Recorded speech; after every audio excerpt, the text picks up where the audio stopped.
Bismillahirrahmanirrahim. Kemudian yang kedua, durhaka kepada suami. Seorang istri yang durhaka kepada suami. Jemaah sekalian, terutama kaum wanita, ini jangan dipandang remeh. Ini adalah dosa yang sangat besar. Kita sudah pahami bersama, durhaka pada orang tua adalah dosa yang sangat besar. Tetapi wanita yang durhaka kepada suami lebih besar lagi. Kenapa? Karena hak suaminya lebih tinggi daripada hak orang tuanya. Oleh karena itu Rasulullah SAW memberi peringatan keras dari apa yang telah beliau saksikan, yang diperlihatkan kepada beliau. Dalam hadis yang diriwayatkan Al-Bukhari dan Muslim dari Imran bin Husain dan Ibnu Abbas radhiyallahu anhuma, Rasulullah SAW bersabda, "Ittala'tu fil jannah, fara'aitu aktsara ahliha al-fuqara." Aku melihat ke surga, maka aku dapati kebanyakan penghuninya adalah orang-orang fakir, orang-orang miskin. Kenapa jemaah sekalian di surga itu kebanyakan orang miskin? Karena lebih banyak manusia yang lolos ujian kemiskinan daripada ujian kekayaan.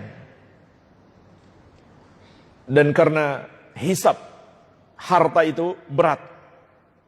Ditanya, dari mana kita dapatkan satu persatu harta kita?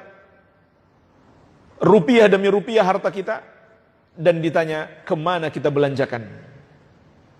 Makanya kebanyakan penghuni surga adalah orang-orang miskin. Bukan berarti orang kaya tidak masuk surga. Abu Bakar As-Siddiq orang yang kaya raya.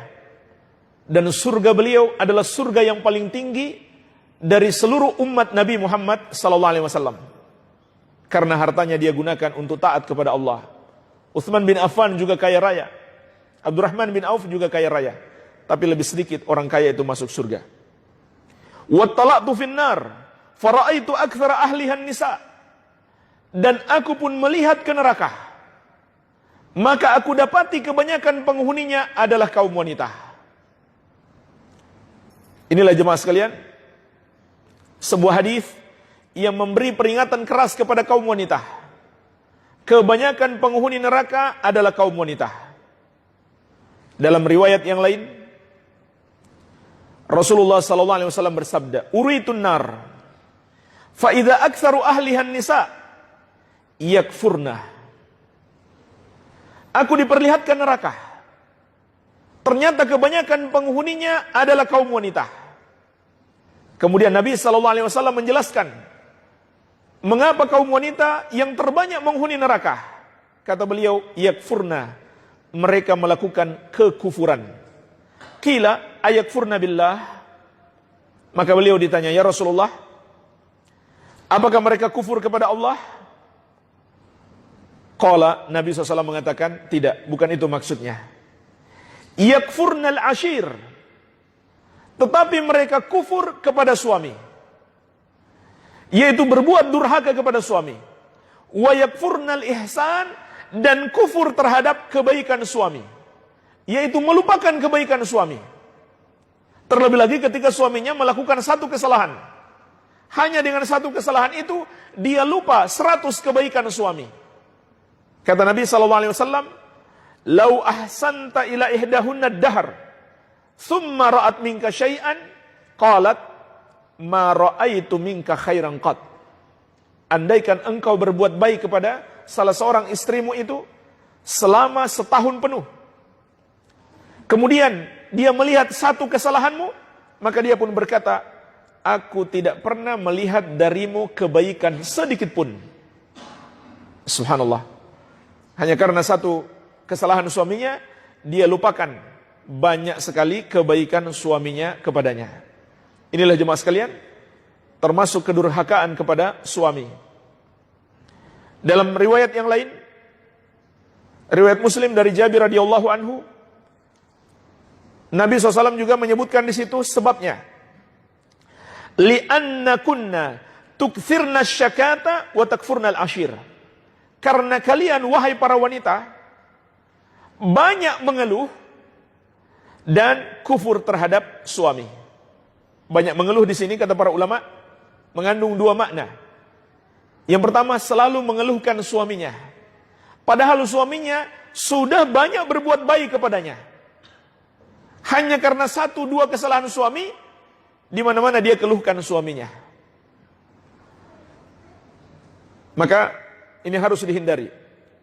Kemudian makna yang kedua, dia mengeluhkan takdir Allah yang ditetapkan atasnya.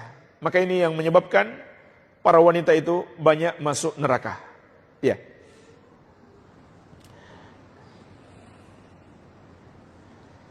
Dan termasuk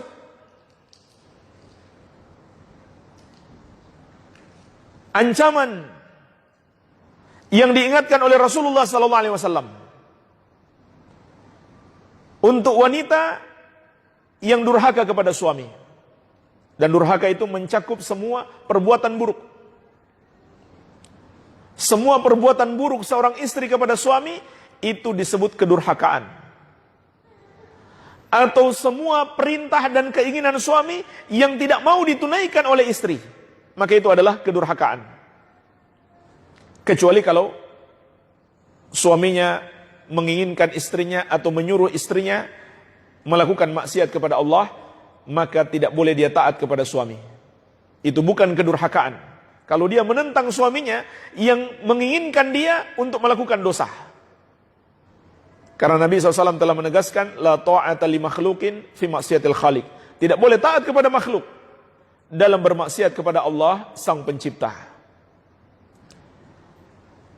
Tetapi kalau suami menginginkan dia melakukan atau memerintahkan seorang istri melakukan apa saja yang tidak bertentangan dengan syariat, wajib baginya untuk selalu taat selama dia mampu melakukannya.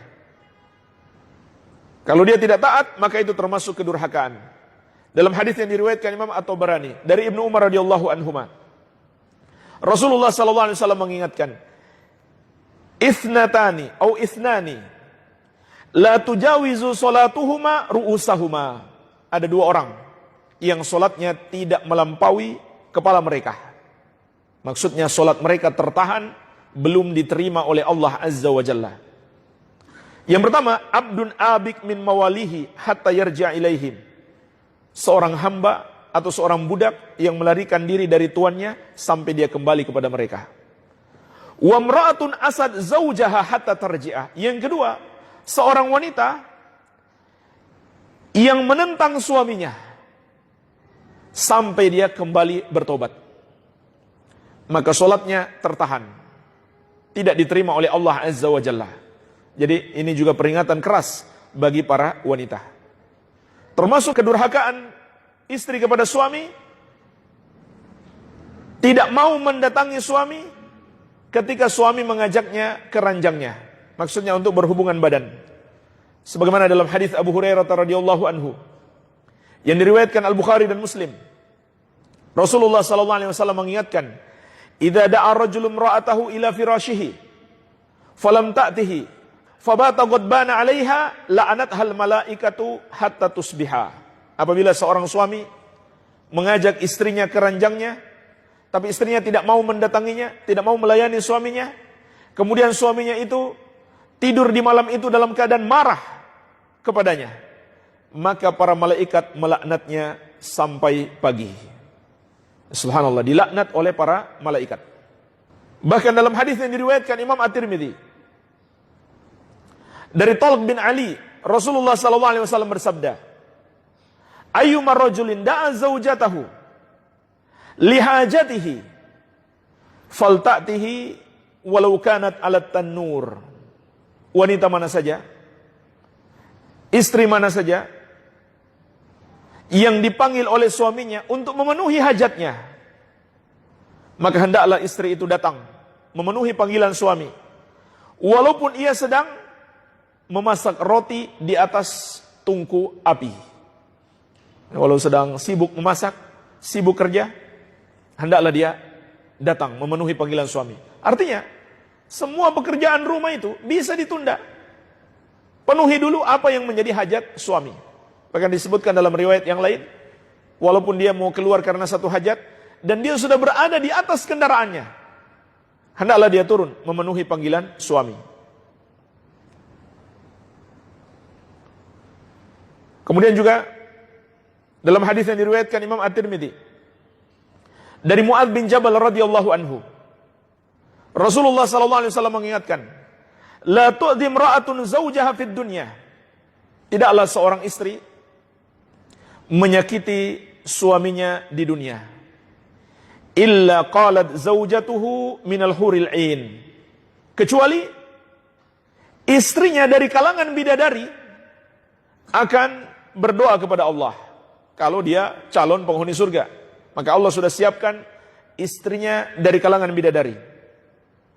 Maka mereka berdoa kepada Allah, seraya mengatakan kepadanya, la tu'zi, jangan kamu sakiti dia. Qatalakillah, semoga Allah memerangimu.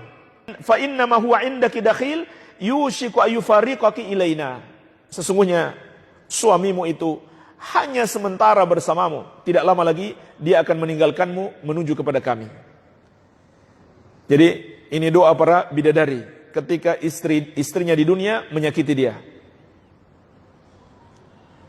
Bahkan jemaah sekalian, untuk melakukan puasa sunnah sekalipun, seorang istri harus minta izin kepada suaminya. Karena jangan sampai suaminya punya hajat kepadanya. Sebagaimana dalam hadis yang diriwayatkan Al-Bukhari dan Muslim dari Abu Hurairah radhiyallahu anhu, Rasulullah sallallahu alaihi wasallam bersabda, la yahillu limra'atin an tasuma wa zawjuha syahidun illa biiznih.